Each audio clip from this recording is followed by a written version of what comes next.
ఈరోజు ఈ వీడియోలో మనం జావాస్క్రిప్ట్ డెవలపర్ అవ్వడం ఎలా? అండ్ జావాస్క్రిప్ట్ డెవలపర్ అవ్వడానికి మనకు కావాల్సిన స్కిల్స్ ఏంటి అనేది ఇన్ డీటెయిల్‌గా ఎక్స్‌ప్లెయిన్ చేద్దాం. సి ఇక్కడ మీరు చూడొచ్చు ఈ రియాక్ట్ జేఎస్ అండ్ యాంగులర్ అనేది ఇది ఒకవేళ మీరు లైక్ ఏదైనా ఫుల్ స్టాక్ డెవలప్‌మెంట్‌లో వర్క్ చేసేటప్పుడు మనం మెయిన్‌గా యూజ్ చేసేది React JS and angular.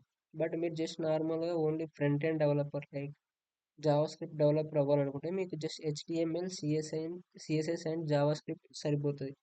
So, జావాస్క్రిప్ట్ డెవలపర్‌కి ఓపెనింగ్స్ ఉన్నాయంటే ఉన్నాయి. But competition also very high.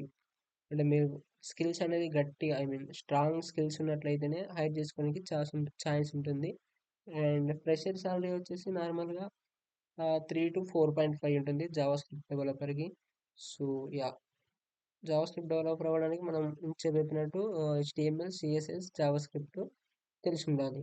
So, first ఇక్కడ హెచ్‌టీఎంఎల్‌లో మీకేమేమి తెలిసుండాలంటే, అసలు హెచ్‌టీఎంఎల్ అంటే ఏంటిది?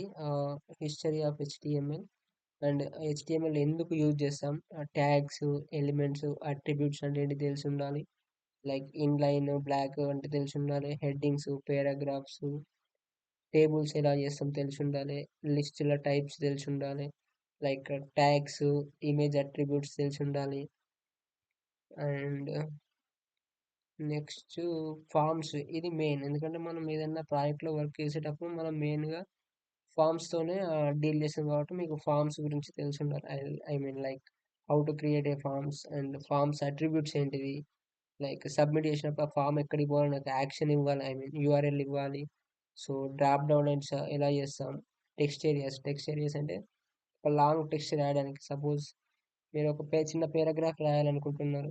సో, దానికి మనం యూజ్ చేయాల్సింది input type text area. So, అలా టెక్స్ట్ ఏరియాస్ అంటే ఏంటిది? And next semantic HTML tags అంటే ఏంటంటే ఈజీగా మన డెవలపర్‌కి గాని, బ్రౌజర్‌కి కావడానికి అర్థం కావడానికి సెమాంటిక్ ట్యాగ్స్ అనేది యూజ్ చేస్తాం. సారీ. సో, దానికి మనం ఆహ్, ఇవి తెలిసుండాలి. And next HTML five features. So, videos, audios వస్తాయి. ఏదైనా మీరు సపోజ్ ఒక వెబ్‌సైట్ చేస్తున్నారు. ఆ వెబ్‌సైట్‌లో మీరు ఒక ఆడియో గాని, వీడియో గాని ఇన్సర్ట్ చేయాలనుకుంటున్నారు. సో, అప్పుడు ఎలా యూజ్ చేస్తామనేది తెలిసుండాలి మీకు. Like audio, video elements. ఇది హెచ్‌టీఎంఎల్5 అనేది ఫీచర్. దాని యొక్క ఫీచర్. అండ్ చిన్నది ఒక నార్మల్‌గా ఒక ప్రాజెక్ట్ బిల్డ్ చేయండి. ఎలా అంటే ఒక పర్సనల్ పోర్ట్‌ఫోలియో లైక్ ఎలా అంటే నేము, అబౌట్, హోము లైక్ ఉంటాయి కదా! కాంటాక్ట్ అవి యూజ్ చేసి మీ ఒక బేసిక్‌గా మీ గురించి మీరు ఒక పోర్ట్‌ఫోలియో పేజ్‌ని క్రియేట్ చేయాలి. సో, ఇవి హెచ్‌టీఎంఎల్‌లో తెలిసుండాలి. అండ్ నెక్స్ట్ సిఎస్ఎస్ అంటే తెలుసు కదా! ఫస్ట్ హెచ్‌టీఎంఎల్ అంటే క్రియేట్ చేయడానికి వెబ్ పేజ్. సిఎస్ఎస్ అంటే ఆ క్రియేట్ చేసిన వెబ్ పేజ్‌కి స్టైల్స్ అప్లై చేయడానికి. మీకు ఒకవేళ హెచ్‌టీఎంఎల్ గురించి వీడియో కావాలంటే ఆల్రెడీ మన ఛానెల్‌లో ఇన్ డీటెయిల్‌గా ఉంది. ఒకసారి చూడండి. అర్థం కాకపోతే కామెంట్ చేయండి. నేను మళ్ళీ అయినా ఎక్స్‌ప్లెయిన్ చేస్తా. ఏదైనా టాపిక్ కావాలంటే ఇన్ డీటెయిల్‌గా. ఇప్పుడు మనం సిఎస్ఎస్ గురించి చూద్దాం. సిఎస్ఎస్ అంటే ఏంటిది? Cascading style sheet. ఇదెందుకంటే తెలుసు కదా! మనం స్టైల్స్ అప్లై చేయడానికి యూజ్ చేస్తాం. అండ్ ఇక్కడ మీకు మెయిన్‌గా ఇన్‌లైన్, ఇంటర్నల్, ఎక్స్‌టర్నల్ సీఎస్ఎస్ గురించి ఏంటో తెలిసుండాలి. అండ్ సింటాక్స్ అంటే ఏంటిది? సెలెక్టర్స్ అండ్ మనం సీఎస్ఎస్ ఎలా యూజ్ చేయాలనేది కూడా తెలిసుండాలి. అండ్ నెక్స్ట్ సీఎస్ఎస్ బేసిక్స్ తెలవాలి. లైక్ సెలెక్టర్స్, కలర్స్ ఎలా అప్లై చేయాలి, బ్యాక్‌గ్రౌండ్ కలర్స్, ఇమేజెస్ అన్నీ ఎలా అండ్ నెక్స్ట్ ఒక టెక్స్ట్ రాస్తాం. ఆ టెక్స్ట్‌కి మనం ఫాంట్ సైజ్ ఎలా మార్చాలి? అది ఏ టైప్ ఆఫ్ ఫాంట్ ఫ్యామిలీకి ప్రాపర్టీస్ గురించి తెలిసుండాలి. అండ్ సేమ్ అలాగే టెక్స్ట్ ప్రాపర్టీస్ లైక్ అండర్‌లైన్ ఉండాలా? వద్దా? లేకపోతే ఆ హైట్ ఎంత ఉండాలి? ఆ టెక్స్ట్ మధ్యలో స్పేస్ ఎంత ఉండాలి? Next box model. ఇది కూడా నేను ఎక్స్‌ప్లెయిన్ చేస్తా. ఒకసారి మీరు చూడండి. And layout. లేఔట్ అంటే లైక్ పేజ్ ఉంటుంది కదా! పేజ్ లేఔట్‌ని ఎలా డిస్‌ప్లే చేయడానికి మనం కొన్ని ప్రాపర్టీస్ ఉంటాయి. Like display properties block, inline block, none అని లైక్ అండ్ పొజిషన్ ప్రాపర్టీ కూడా స్టాటిక్, రిలేటివ్. సపోజ్ మీ ఒక వెబ్ పేజ్‌లో ఒక పార్ట్ ఉంది. సపోజ్ ఒక మీ నేమ్ ఉందనుకోండి హెడ్డింగ్. ఆ హెడ్డింగ్‌లో ఆ పేజ్ ఎంత స్క్రోల్ చేసినా ఆ హెడ్డింగ్ అనేది అలా స్క్రోల్ అవుతూ ఉండాలన్నమాట. సో, దానికి మనం యూజ్ చేయాల్సింది లైక్ స్టికీ అని ఉంటుంది. సో, అది అలానే ఉంటుంది. And overflow and Z index. ఏదైనా ఒక కంటెంట్ ఓవర్‌ఫ్లో అయితే దాన్ని మనం డిస్‌ప్లే చేయాలా వద్దా అని ఓవర్‌ఫ్లో యూజ్ చేస్తాం. And CSS flex box. సి ఈ మాడ్యూల్ 6, 7 అనేది చాలా ఇంపార్టెంట్. ఎందుకంటే మనం ఏదైనా ప్రాజెక్ట్ లెవెల్‌లో వర్క్ చేసేటప్పుడు మనం మెయిన్ యూజ్ చేసేది సిఎస్ఎస్ ఫ్లెక్స్‌బాక్స్ అండ్ సిఎస్ఎస్ గ్రిడ్డే యూజ్ చేస్తాం. సో, ఈ 2 ఇన్ డీటెయిల్‌గా చూసుకోండి. ఒకసారి నేను నా వీడియోలో చెప్పలేదు. నేను ఒక వీడియో చేశా వీటి మీద. And CSS transitions and animations కూడా చూడండి. ఇవి చేసుంటుందంటే మనకు ఒక మంచి ఇంట్రెస్ట్ వస్తుంది. లైక్ అరే! సిఎస్ఎస్‌తోని ఇవన్నీ చేయొచ్చా ప్రాజెక్ట్ లెవెల్‌లో అనొస్తుంది. And next CSS responsive design కోసం మనం ఏం యూజ్ చేస్తామంటే మీడియా క్వెరీస్. నేను ఆల్రెడీ యూట్యూబ్‌లో మన వీడియోలో చెప్పా సిఎస్ఎస్‌లో చూడండి. లైక్ రెస్పాన్సివ్ డిజైన్ ఎందుకంటే మీరు ఒక ప్రాజెక్ట్‌లో వర్క్ చేస్తున్నారు. ప్రాజెక్ట్‌లో వర్క్ చేసేటప్పుడు లైక్ ఒక వెబ్‌సైట్ క్రియేట్ చేస్తున్నారు. అమెజాన్ అనుకోండి. అమెజాన్ మీరు ల్యాప్‌టాప్ అంటే డెస్క్‌టాప్‌లో ఓపెన్ చేస్తున్నప్పుడు ఆ స్క్రీన్ యూఐ అంటే యూజర్ ఇంటర్ఫేస్ అన్నట్టు. ఒకవేళ డిస్‌ప్లే అవుతుంది. లేదనుకోండి సపోజ్ మీరు ఫోన్‌లో ఓపెన్ చేశారనుకోండి. అది ఇంకొకలా అన్నీ చేంజ్ అయితున్నాయి గదా! ఫంట్ గాని, ఆ స్టైల్ గాని, సైజ్. సో, దాన్ని మనం రెస్పాన్సివ్ అంటే ఏ డివైస్‌లో ఓపెన్ చేసినా యూజర్‌కనేది క్లియర్‌గా అండర్‌స్టాండ్ అయ్యేలా ఉండేదాన్ని మనం ఆహ్, రెస్పాన్సివ్ డిజైన్ అంటాం. And next advanced CSS like ఇది మీకు అవసరం లేదంతా.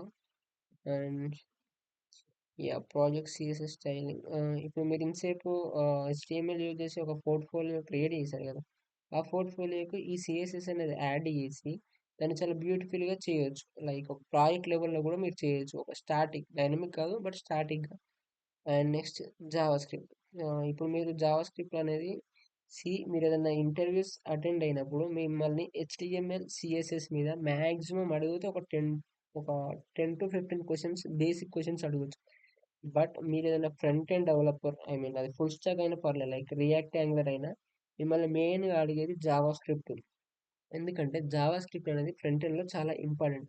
దీన్నొక ఎగ్జాంపుల్ అంటే ఎందుకు ఇంపార్టెంట్ అనేది ఇప్పుడు నేనొక ఎగ్జాంపుల్ చెప్తా. మీరు అమెజాన్ ఓపెన్ చేశారు.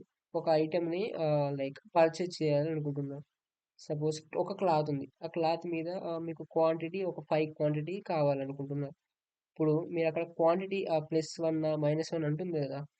ఆ ఇమేజ్ అనేది మనం నార్మల్‌గా హెచ్‌టీఎంఎల్‌తోని ఇన్సర్ట్ చేసి సీఎస్ఎస్‌తోని స్టైల్స్ యాడ్ చేస్తాం. ఇప్పుడు ఆ 1 మీద క్లిక్ చేసినప్పుడు ఆ 1 క్వాంటిటీ అనేది 1-2 అవుతుంది కదా! అలా ఇంకోసారి ప్రెస్ చేసినప్పుడు 3 అలా 4 మన క్వాంటిటీ అనేది అక్కడ డిసైడ్ చేస్తున్నాం కదా! ప్లస్ మీద.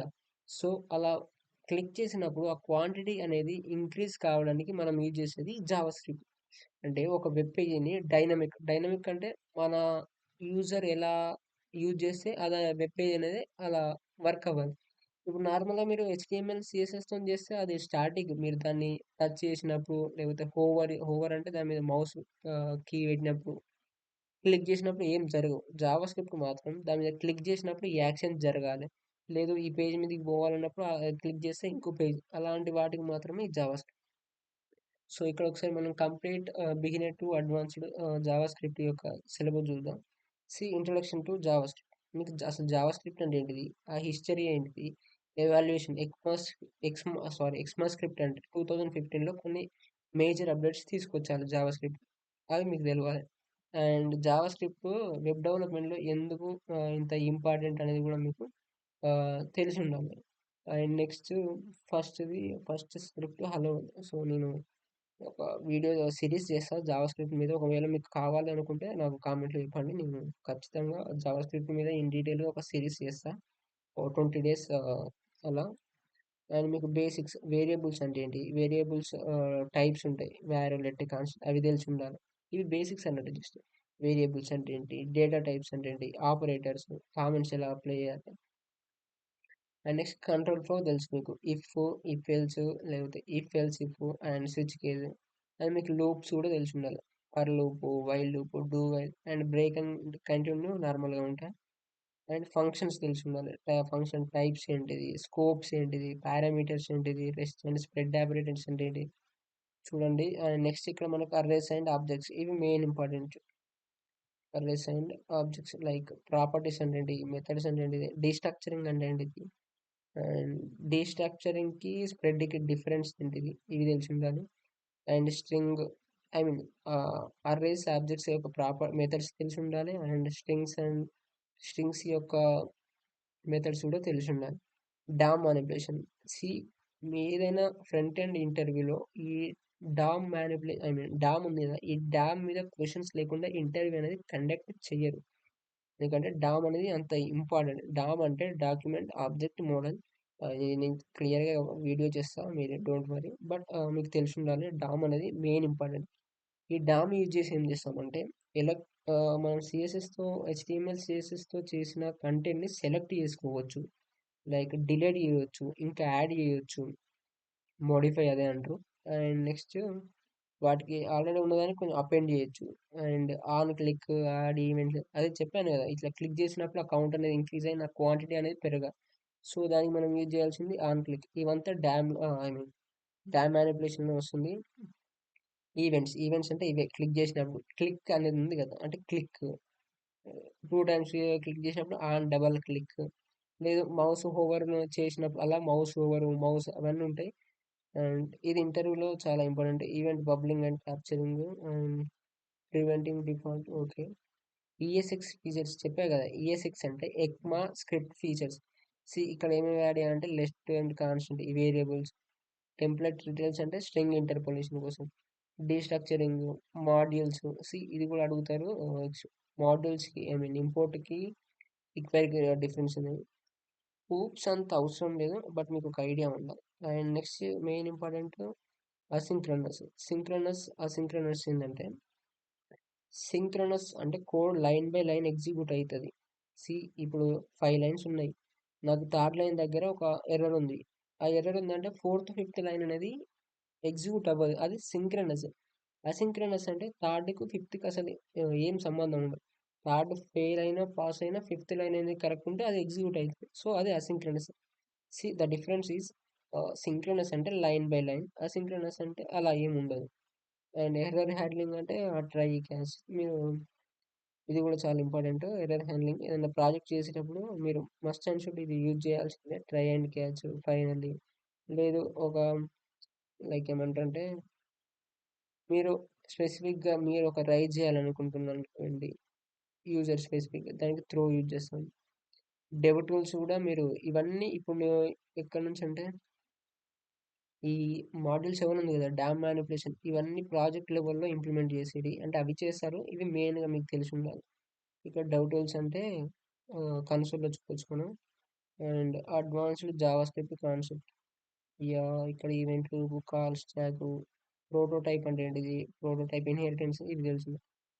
జావా స్క్రిప్ట్ ఒక ప్రాజెక్ట్ చేయండి. Mini project to do list like హెచ్టీఎంఎల్‌తోని కంటెంట్ రాసి, సీఎస్ఎస్‌తోని స్టైల్స్ అప్లై చేసి, జస్ట్ ఆ కంటెంట్ మీద క్లిక్ చేసినప్పుడు ఒక టు డూ లిస్ట్ అంటే తెలుసు. నాకు ఈ వర్క్ చేయాలనుకున్నప్పుడు అట్లా ఒక లిస్ట్ పెట్టుకోండి.